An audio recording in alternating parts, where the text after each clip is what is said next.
Okay, so just collecting what we've established in this lecture back into the table that we had in the other power series lecture, we now have this representation for e to the x.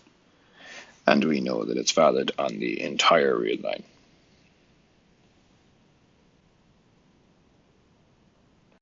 So let's look at some applications of the new representation that we have for e to the x.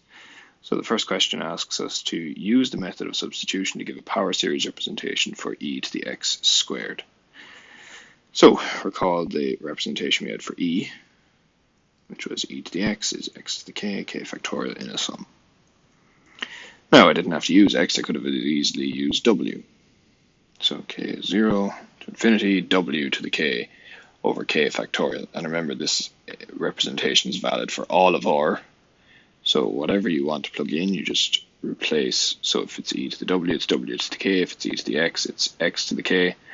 So here, sum from 0 to infinity, it's going to be x squared, all to the k, over k factorial, which, just multiplying the powers, k goes from 0 to infinity, is x to the 2k over k factorial. Okay. So the second part B, is to use the method of integration to derive a power series representation for this integral e to the x squared dx. So let's go ahead and do that.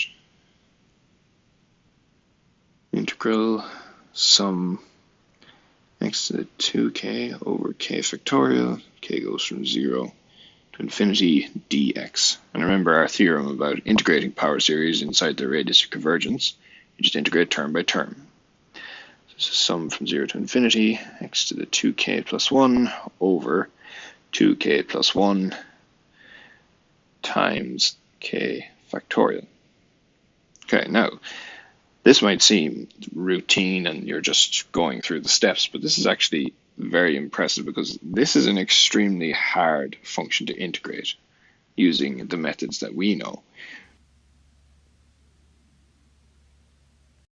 Okay, so the last application asks us to use the power series to find this limit. So you might think, looking at this, that you can use L'Hopital, but if you're to use L'Hopital, notice that you'll have to apply it 4 times, so this will get very messy.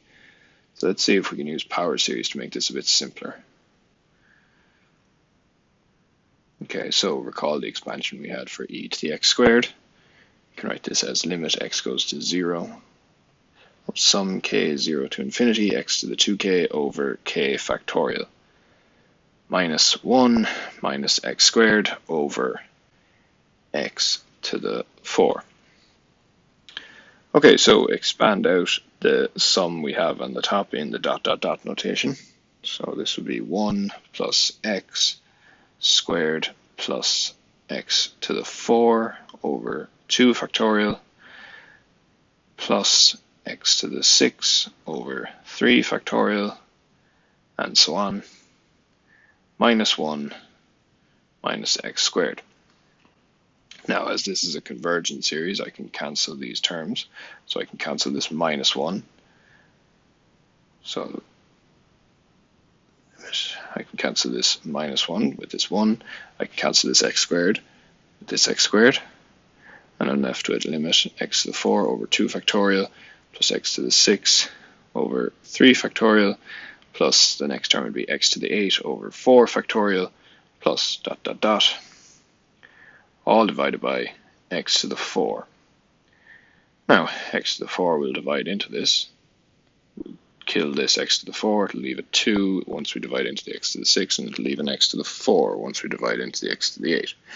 So this is lim x goes to 0 of 1 over 2, which 2 is 2 factorial, plus x squared over 3 factorial, plus x to the 4 over 4 factorial, and so on.